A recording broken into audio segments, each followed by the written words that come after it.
Vamos lá, vamos dar um exemplozinho aqui. Imagina que você está dentro do seu quarto. Seu quarto é como se fosse tipo um cubozinho assim, né? Ó. E eu quero calcular a quantidade a massa de ar que está aqui dentro desse quarto.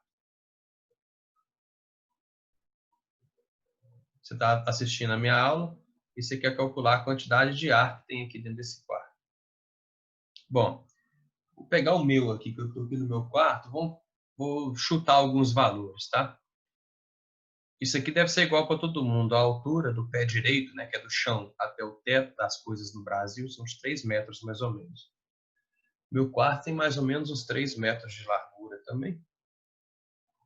E deve ter uns 4 metros de comprimento. Então, dentro desse quarto aqui, eu tenho um volume total de ar de 3 vezes 3, 9, 36 metros cúbicos. Não é isso? Isso, 36 metros cúbicos de ar. Bom, para facilitar minhas contas, eu vou falar que a temperatura do ar dentro do meu quarto é de 27 graus Celsius. Por quê? Porque se eu falo que a temperatura é de 27 graus Celsius, eu somo 273 e chego em 300 Kelvin, que é o número mais comum de temperatura. E eu não sou bobo nem nada, eu vou falar que a pressão no meu quarto é de 1 atm.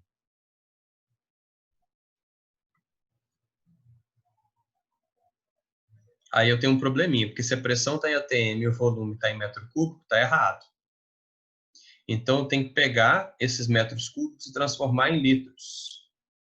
36 metros cúbicos dá 36 mil litros. Agora eu posso fazer a conta. Se eu tenho a pressão em atm e o volume em litros, eu vou usar esse R aqui, ó. Esse R aqui é o que eu vou usar nessa equação. Não vou usar este de cima no momento. Eu vou usar o R de baixo, porque eu já tenho pressão em atm e volume em litros. Então, eu vou usar o R como 0,082. Só o número dele basta para a gente. Aí você vai lá e faz a continha. PV igual a nRT. A pressão é 1, o volume é 36 mil. Nossa, está feio demais esse número meu. Vou mudar um pouquinho. 36 mil. O N eu não sei. O R é 0,082. E a temperatura vale 300. Então, fica 36 mil desse lado, igual a 0,082 vezes 300. Quem é bom de conta aí? Opa.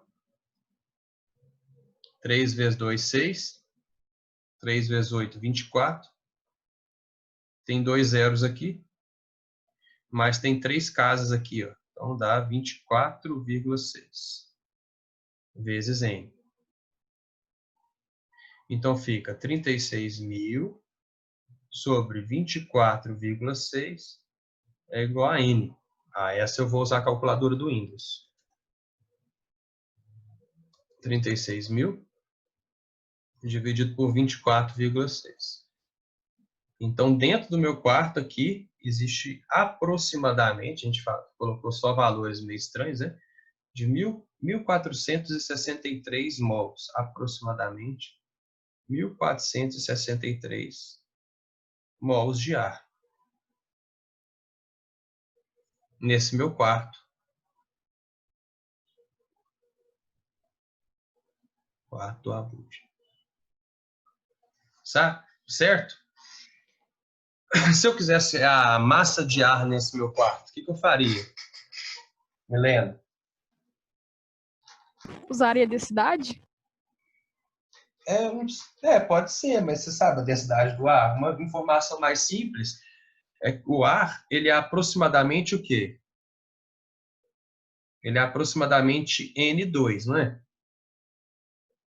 Basicamente, ele é N2 e oxigênio, mas é bem mais N2 do que oxigênio. N2, se você vai numa tabela periódica, qualquer prova de vestibular, quer dizer, qualquer não, né? Mas a maioria das provas de vestibular tem uma tabela periódica anexada nela, né? Você vai olhar lá, O nitrogênio ele tem o quê? 28 gramas por 14 cada nitrogênio, né? Então, 28 gramas por mol seria o gás nitrogênio. Só fazer uma regrinha de 3. Se um mol de N2 contém 28 gramas,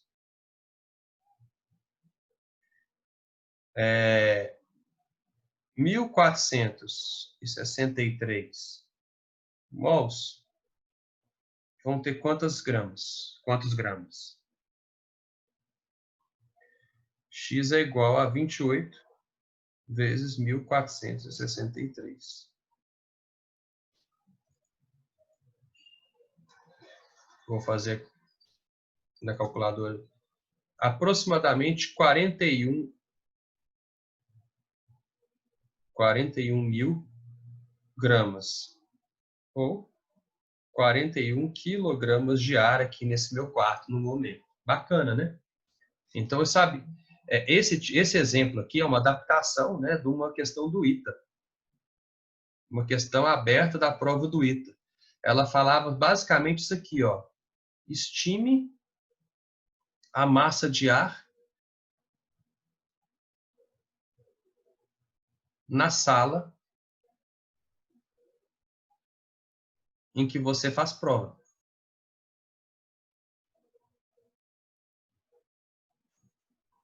Olha que legal essa questãozinha, né?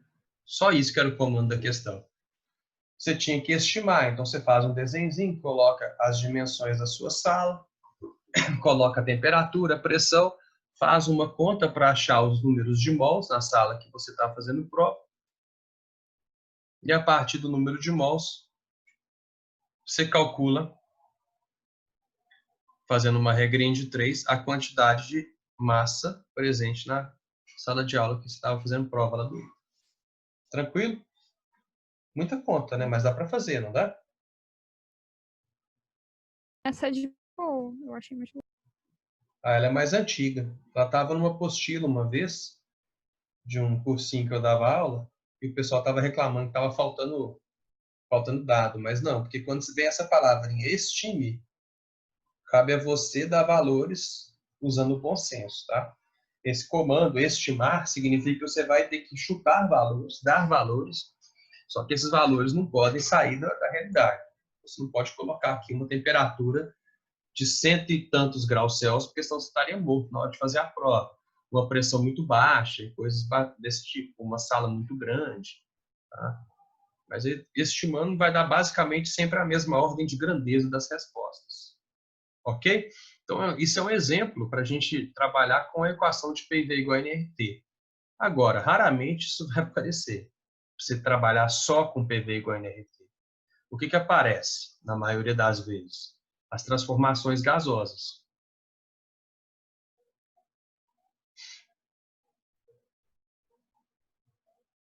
Então, aqui, ó. Transformar um gás nada mais é que alterar uma daquelas 4 grandezas que definem um estado gasoso. Então, olha só, você está aqui. Você tem uma certa pressão, você tem um certo volume, você tem uma certa temperatura, você tem uma certa quantidade de moléculas, um certo número de mols. A gente pode falar que esse aqui é um estado A daquele gás. Eu tenho uma pressão A, um volume A, uma temperatura A e uma quantidade A de moléculas. Se eu alterar alguma dessas 4 grandezas, eu vou estar transformando esse gás de um estado para outro. Então, eu vou passar por uma transformação. Por exemplo, eu tenho uma certa quantidade de gás dentro de um cilindro, alguma coisa assim, e eu diminuo o tamanho do cilindro, eu comprimo esse gás, eu vou estar alterando o volume do gás. Só que não dá para alterar uma grandeza só. É impossível alterar uma grandeza sem que pelo menos outra grandeza mude. Porque se eu pegasse PA, VA dividido por NA vezes TA, dá aquele número R, que é uma constante. É daí que vem a ideia dos gases ideais. Se eu altero só o volume, a conta muda, para de dar a constante R. Então, por exemplo, se eu aumentar o volume, a pressão tem que diminuir, por exemplo. Ou, se eu aumentar o volume, a temperatura teria que aumentar também para manter a constante R. Se eu diminuo a pressão, eu posso diminuir a quantidade de gás dentro do recipiente para manter o R. O que interessa é que essa conta sempre tem que dar o mesmo valor. Então, quando eu falo que eu estou transformando um gás, eu estou passando ele de um estado A para outro estado qualquer, chamar de estado B, onde eu vou ter pelo menos dois valores diferentes, mas eu posso ter todos os valores também mudados. Eu posso alterar tudo ao mesmo tempo se eu quiser. Porém, se eu tiver PB, VB dividido por NB vezes TB, isso também tem que dar R. Se esse termo é igual a R e esse termo também é igual a R, se A é igual a B e C também é igual a B, então eu posso afirmar que A e C são iguais. Então eu posso falar que PAVA dividido por NATA é igual a PBVB dividido por NBTB. Essa é a equação das transformações gasosas. Toda vez que falar que um gás está sendo transformado, você vai lembrar disso aqui, ó, dessa equação. A gente sabe que tem vários tipos de transformações diferentes. Tem os termos, né? Eu vou colocar aqui os termos. Mas com essa equação aqui, você resolve todos os probleminhas. Os termos são os seguintes, ó. Uma transformação ela pode ser isotérmica,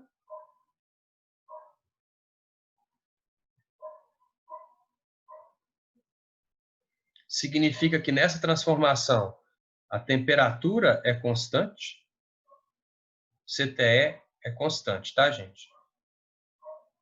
Uma transformação pode ser isobárica,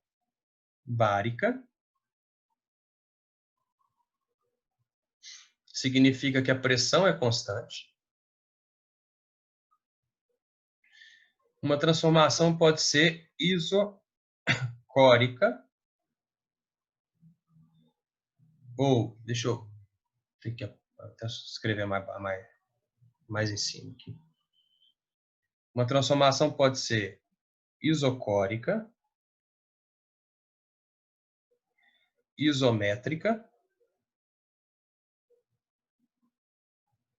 ou isovolumétrica. Todos esses três termos significam que o volume é constante. Tá? Ah, como que eu sei que a transformação é isotérmica? Ah, o problema vai falar. Ele vai falar, o gás sofreu uma transformação isotérmica. E você já sabe que a transformação tem temperatura constante. Ou seja, a temperatura A é igual à temperatura B. Ah, a transformação é isobárica. Né? Como que você vai saber que a transformação é isobárica? O problema vai falar, ou ele vai falar que tudo ocorreu sem mudança de pressão e tal. Você sabe que a pressão A é igual à pressão B. E quando ele falar que um recipiente é muito bem fechado, de paredes rígidas e tal, significa que o volume não pode mudar. Então, o volume A seria igual ao volume B. O que você faz? Se uma transformação for isotérmica, você corta as temperaturas daqui. Se uma transformação for isobárica, você corta a pressão daqui.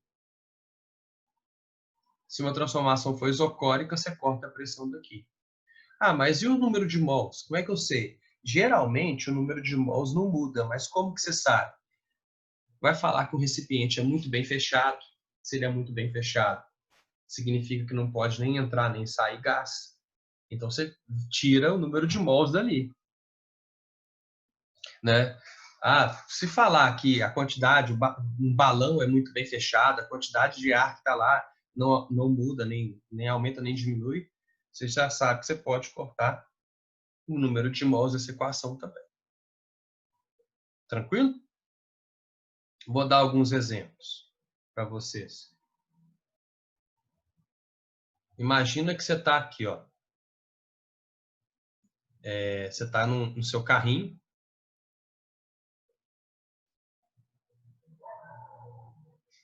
E você vai calibrar o pneu do seu carro. Antes, você chega lá no posto, calibra o pneu com o carro parado, né? Você vai lá no calibrador do posto e calibra o pneu com 32 PSI. Mas que unidade é essa? Não interessa a unidade. Se você começar com a unidade e terminar com a mesma unidade, quando for transformação gasosa, não interessa. Vou mostrar por quê. Você vai lá e calibra com 32 PSI o pneu do seu carro. Quando você começa a mover com o carro, o atrito do pneu com o asfalto, na hora que você está se movendo, faz o pneu esquentar. Então, vamos supor que no momento em que você começou, você calibrou, a temperatura inicial era de 27 graus Celsius. Quando você começou a mover com o seu carro, a temperatura subiu para 57 graus Celsius. Sobe bastante, viu, gente? Tá? Então, a temperatura em movimento aumentou para 57 graus Celsius. A gente sabe que o volume do pneu não muda, né, galera?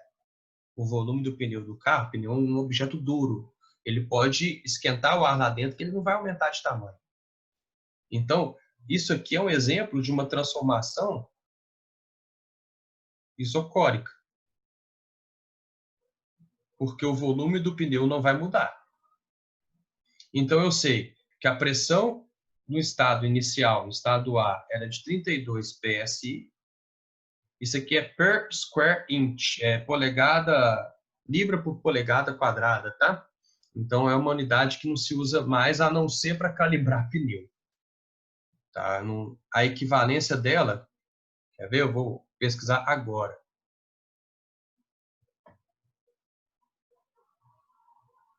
PSI para ATM.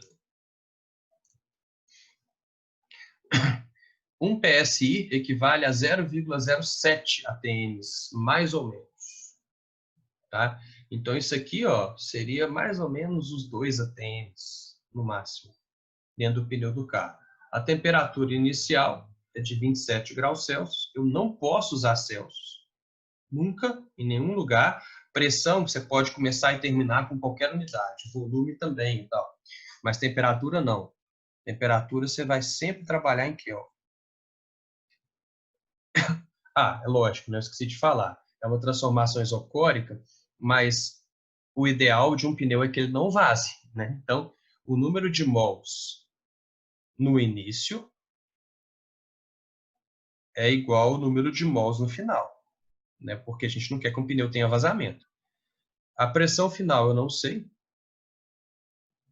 E a temperatura inicial, final, que seria no estado B, é de 57 graus Celsius. Você vai soma 273, você vai ter 330 Kelvin. Vamos pegar a equação inteira. PA, VA sobre NA, TA. Igual a PB, VB sobre NB, TB. Eu sei que é isocórico, então eu corto o volume fora. Eu sei que o pneu não está furado, então eu vou cortar o número de mols. Sobrou pressão sobre temperatura de um lado e pressão sobre temperatura do outro. Então você faz 32 sobre 300 é igual a PB sobre 330. Antes de você resolver, é bom você cortar uns zeros, né? Corta um zero de cá, um zero de cá. Você pode simplificar. Divide 30 por 3 dá 10. Divide 32 por 3, não dá. Não dá para simplificar. Vai. Ah, mas dá para simplificar de cá, olha. 33, 30 por 3 dá 10. 33 por 3 dá 11. Melhorou um pouquinho. Aí você multiplica cruzado. 10 vezes PB é igual a 11 vezes 32. Que dá 2, dá 352. Então, a pressão final vai ser de 35,2 PSI. Se eu comecei com PSI, eu termino com PSI. Certo? Alguma dúvida nesse exercíciozinho que eu acabei de criar aqui? Podem perguntar se não tiver entendido alguma coisa.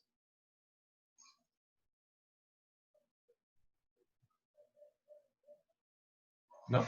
Então tá. Imagina que tem aqui um cilindro.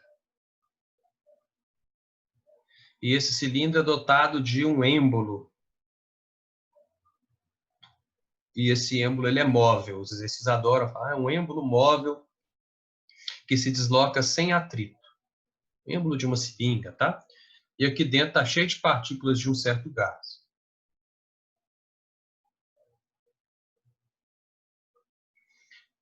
Vamos supor que você coloca isso aqui para aquecer. Você coloca no fogo, ou seja, a temperatura aqui vai aumentar. Vamos supor que antes de você colocar fogo, a temperatura inicial fosse de 127 graus Celsius. Sempre termina em 7, né? Porque você soma 273 e dá um número bom, né? Ó, dá 300, 400 quilômetros.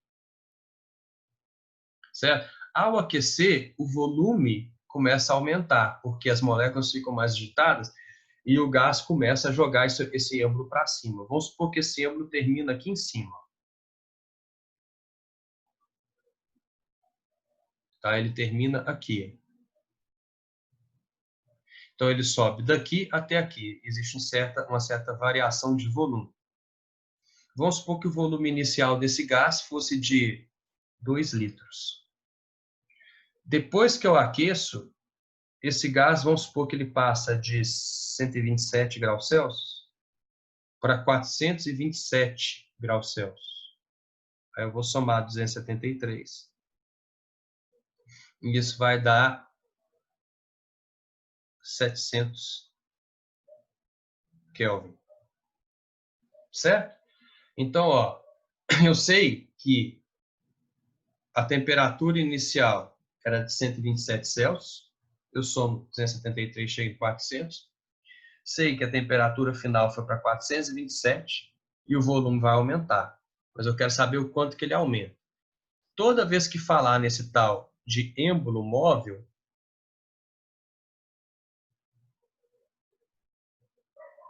você pode lembrar que se trata de uma transformação isobárica, pressão constante. Tá? Então, falou êmbolo móvel, pressão constante. Aí você vai lá, lembra, PA, VA, dividido por NA vezes TA, igual a PB, VB, dividido por NB, TB. Bom, se esse êmbolo é muito bem fechado, a gente não tem variação da quantidade de mols. Falou êmbolo móvel, pressão constante. Aí você vai e faz. Volume inicial sobre temperatura é igual a volume final sobre temperatura final. Então, o volume inicial é 2, temperatura inicial é 400, volume final eu não sei, temperatura final é 700. Certo? Então, multiplicando, antes de multiplicar cruzado, vou cortar alguns zeros. Cortei 2 zeros de cada lado. Aí agora multiplica cruzado. 4VB igual a 14. Então, o volume final é 14 sobre 4, que é a mesma coisa que 7 sobre 2, que é igual a 3,5 litros. Ok? Dúvidas? Vou tomar uma águazinha aqui, peraí.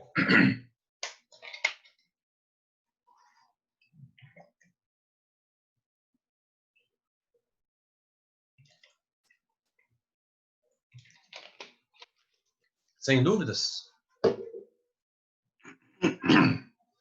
Como que isso funciona quando a gente fala dos gráficos, né, que vocês amam?